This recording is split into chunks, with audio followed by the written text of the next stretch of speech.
Right, ఒకసారి జేసీ గారు ఏం మాట్లాడారో చూద్దాం. జేసీ ప్రభాకర్ రెడ్డి గారు ఒక్క నిమిషం, జేసీ గారు ఏం మాట్లాడారో చూద్దాం ఒకసారి. పెద్ద పేరుని నాని రక్తం చుక్కలేమో ఉండే నేను కనిపించాడు టీవీలో. ఏం మాట్లాడుతాడో విన్నా. ఆడవాళ్ళ గురించి నువ్వు మాట్లాడింది నా మీద నువ్వు కేసు పెట్టేసియో మొత్తం నా భార్య, నా కోడలు, నా కొడుకు నా మీద ఆ ముందు కప్పలేదురా. మేమంతా ఎట్టి పుట్టినామా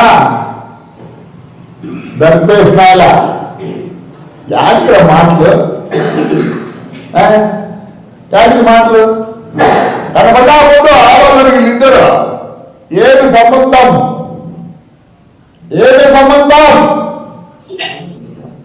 మాట్లాడతావా? అసెంబ్లీలో ఆడపిల్లల గురించి మాట్లాడతారు. మా తల్లి భువనేశ్వరి ఎప్పుడు కనపడలేదురా. మీరు చేసేదానికి బయటికి రావాల్సి వచ్చింది ఆ తల్లి. చంద్రబాబు నాయుడిని నంద్యాలలో రాత్రి అరెస్ట్ చేస్తే ఆయన వయసు ఎంత, ఆయనకి టైం ఇవ్వకూడదా? డబ్బులు లేని నాయలేరా ఇప్పుడు చెప్పొచ్చింది మీకు. ధైర్యం ఎక్కువ దొంగలు చేసినామని దొంగలు లేకుండా ఇప్పుడే రైట్. మెరుపుల మహేష్ గారు చూశారు కదా పేర్ని నాని వివాదం సీఎంఓలో జరుగుతున్న మొత్తం ప్రక్షాళన చేయాల్సిన అవసరం. అలాగే ఇది అవసరాన్ని బహుశా గుర్తించుంటారు. కొత్త సిఎస్ని నియామకానికి సంబంధించిన ప్రకటన చేశారు. విజయానంద్ గారు ఇంధన శాఖ కార్యదర్శిగా చేశారు. AP Genco Transco power sector మీద అపారమైన కమాండ్ ఉంది ఆయనకి.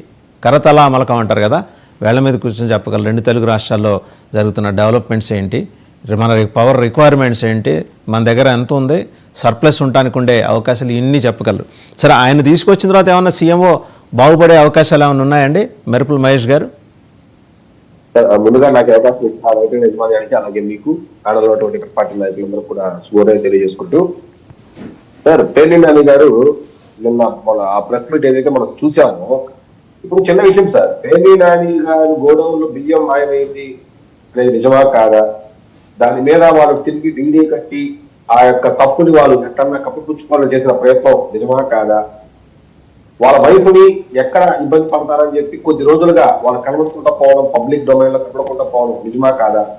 సో అంటే ఏంటంటే పేర్ని నాని గారు చాలా పెద్ద తప్పులు చేసేసి దొరికిపోయి దాన్ని తప్పించుకునే క్రమంలో ఆ తర్వాత జరిగిన ప్రాసెస్ ఇప్పుడు నేను అంటాను సార్, నిన్నటి నుంచి నాకు కూడా ఇన్ఫర్మేషన్ ఏంటంటే, ఎవరైతే పేర్ని నాని గారికి అయితే ఏదైతే సీఎంఓ ఆఫీస్ లో నుంచి ఆ మీటింగ్ లో చంద్రబాబు నాయుడు గారు ఏం చెప్పారు, నాగన్న మనోహర్ గారు ఎంత దూరంలో కనుక్కోన్నారు, మిగిలిన టీడీపీ వారు ఎంత దూరంలో ఉన్నారని ఏదైతే విషయాలు తెలియజేశారో వాళ్ళందరూ నిన్నటాల నుంచి పేర్ని నాని గారి యొక్క ఫోన్కి కూర్చున్నారంట కొంతమంది, ఎవరైతే ఇన్ఫర్మేషన్ ఇచ్చారు పేర్ని నాని గారు. అంటే నేనేదో పోతే పోయింది, అక్కడ ఏం జరిగిందో అనే విషయాన్ని నేనేదో చెప్తే నువ్వు డైరెక్ట్ గా తీసుకొచ్చి ప్రెస్ మీటే పెట్టేసినావు కదా, నేను ఎక్స్పెక్ట్ చేయలేదు నా పేర్ని నాని అన్న దగ్గర నుంచి ఏదో కొంచెం హింట్ ఇచ్చినానన్న లోపల జరగతానని చెప్పి అని సలహా ఇచ్చిన దానికి మీరు ఏకంగా దీనే ఒక ఎవిడెన్స్ గా పెట్టేసినారంటే, ఇప్పుడు పేర్ని నాని గారు ఏదైతే ప్రెస్ స్టేట్మెంట్ ఇచ్చారో అది దేనికి సంకేతం అంటే సార్, దాని వల్ల కోర్టు కేసుకు సంబంధించి కానీ లేదంటే పట్టుకున్న బియ్యం సంబంధించి కానీ దాని ఎటువంటి దీని ఇంపాక్ట్ దాని మీద ఎక్కడైతే ఉండదు, పెట్టిన సెక్షన్లు అయితే మారవు, చేసిన తప్పు అయితే మారదు, వాళ్ళ పైపు మీద పెట్టుకున్నావు కాబట్టి డెఫినెట్ గా ఆమె దానికి. మహేష్ గారు నాదో ప్రశ్న, మీరే మాట్లాడండి. మీ బాధ పేర్ని నాని గారి భవిష్యత్తు గురించా లేకపోతే కూటమి ప్రభుత్వం వర్తమానం గురించా? సార్ నేను చెప్పడం ఏంటంటే, కేసు అనేది ఒక ఫైల్ అయ్యింది, దాని ప్రాసెస్ జరుగుతా ఉంది, కొన్ని సెక్షన్స్ పెట్టినారు, వాళ్ళ వైపు కానీ వీళ్ళ ఫ్యామిలీ కానీ గత 15 రోజులుగా. నా ప్రశ్న వెరీ క్లియర్ అండి, మీరు మళ్ళీ యూఆర్ డూయింగ్ రౌండ్స్. ఆ కేసు, ఆ బియ్యం, ఆ బస్తాల సీజింగ్ ఇవన్నీ నేను మాట్లాడలా. పేర్ని నాని గారి భవిష్యత్తు గురించి మీరు చింత చెందుతున్నారా, మీ వర్తమానం గురించి ఆలోచించుకుంటున్నారా అంటున్నా?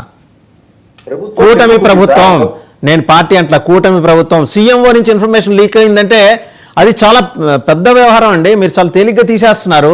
ఓ పక్క మీ డిప్యూటీ చీఫ్ మినిస్టర్ చుట్టూ ఆ ఫేక్ ఐపీఎస్ తిరుగుతుంటాడు, ఆయనే నేరుగా అన్నారు ఇంటెలిజెన్స్ ఫెయిల్యూర్ గురించి నేరుగా నిలదీశారు డిప్యూటీ సీఎం. ఏం జరుగుతోంది? ఇన్ని లొసుగులేంటి ప్రభుత్వం 6 నెలల తర్వాత కూడా? సార్ ఇంకా కూడా అదే సార్, పట్టగానే లోపల వేస్తే ఈ 15 రోజులు టైం వచ్చి ఉండేది కాదు, ఈ లీకులు వచ్చేది కాదు. ఫస్ట్ ఏంటంటే ఎవరైతే కల్ప్రిట్ ఉన్నాడో వాళ్ళని ఎత్తి ఫస్ట్ నోటీస్ ఇచ్చినామా ఎత్తి లోపలేసినామా అనే దాంట్లో ఈ ప్రభుత్వం ఇంకా కూడా మేరమేషాలు లెక్క పెడతాను కాబట్టి ఈ సమస్య ఎంత 100% మీరు మళ్ళా మీరు క్వశ్చన్ అడుగుతారు దూరపూడి చంద్రశేఖర్ రెడ్డి అని చెప్పండి, మళ్ళా మీరు క్వశ్చన్ అడుగుతారు ఇంకా ఈ ఆధారాలు ఉన్నాయి కదా మీరు చెప్పండి అని.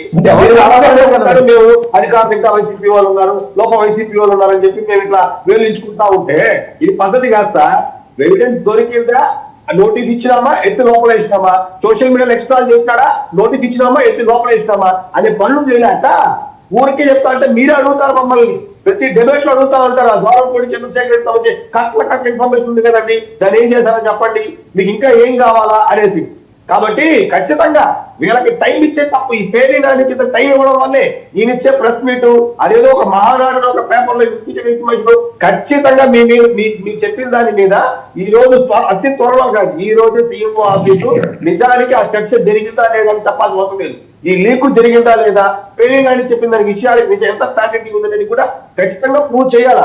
ఇదేంటి సార్ ఇది దరిద్రంగా ఎవరు చేయాలి, ఎవరు చేయాలి నేను అడుగుతున్నా, ఎవరు చేయాలి? మీరు చేయాలా లేకపోతే బయట ప్రజలందరూ వచ్చి సమూహంగా నిలబడి సీఎం ముందు నిలబడి నినాదాలు చేసి చేయాలా? మీరు చెయ్యాలి. ప్రజలు కూడా ఏంటంటే నిజం చెప్పాలంటే ప్రజలు కూడా వెయిట్ చేస్తారు, ఏంటి ఇంకా కూడా కూర్చోబెట్టుకుంటారా ఈ వైసీపీ వాళ్ళని, ఏ ధైర్యంతో వచ్చి జనంలో తిరుగుతున్నారు, ప్రజలు ఇంత మోసం చేసేసి లేకపోతే ఈ అబద్ధాలు చెప్పేసి లేకపోతే అవినీతి చేసేసి వాళ్ళు కూడా భయపడుతున్నారు. సో కాబట్టి నిర్ణయాలు తక్కువ జరగడం వల్లే, నిర్ణయాలు తొందరగా తీసుకోలేకపోవడం వల్లే ఈ సమస్య అంతా కూడా. కాబట్టి ముఖ్యమంత్రి గారు ఇంకా కూడా 6 నెలలు అయిపోయింది, ఇంకా చాలు సార్. ఇంకా కూడా ఇప్పుడు చూడండి సార్ ఫ్రెష్ చెప్పారు ఇప్పుడే జస్ట్ చదివిన ఉత్తర్వులు జారీ చేశారు సీఎం ఆయన విజయానంద్ గారికి. అసలు ఎవరైనా ఆలస్యం ఆయన వైసీపీ ఆయన, లేకపోతే మొన్న ఒక సిట్ కమిటీలో 3 ఐపీఎస్ ఆఫీసర్లు వెళ్తారు, ఆ 3 ఐపీఎస్ ఆఫీసర్లు మీరెలా అంటారండి విజయానంద్ వైసీపీ ఆయన మీరెలా అంటారు? ఆయన ఐఏఎస్ ఆఫీసర్ అండి, ఆయన ఐఏఎస్. ఒక్క నిమిషం మహేష్ గారు ఒక్క నిమిషం, ఆయన ఐఏఎస్ ఆఫీసర్, ఆయన వైసీపీ ఆయన మీరు ఎలా ముద్రేస్తారు? మరి మీరే వేస్తున్నారు కదా సార్, మేమే ఆడేస్తాం సార్.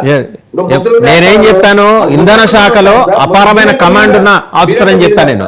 పత్రికలు, కొన్ని మీడియాలు, కొన్ని కథనాలు ఏదో వాళ్ళ దగ్గర ఒక ఇన్ఫర్మేషన్ బేస్ చేసుకొని ఇవన్నీ తీసుకుంటారు.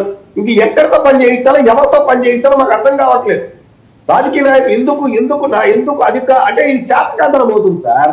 ఇది మేము అధికారులను పని చేయించుకోలేకపోతామంటే మీకు దిగేయండి అని చెప్తారు, మా చేతకాంతరం అవుతుంది. కాబట్టి వీళ్ళెత్తి లోపల వేయాలా, తప్పు జరుగుతుంది. పేర్ని నాని గురించి సార్ చెప్పాలంటే నాకున్న ఇన్ఫర్మేషన్ ప్రకారం చాలా తొందరపడి పేర్ని నాని గారు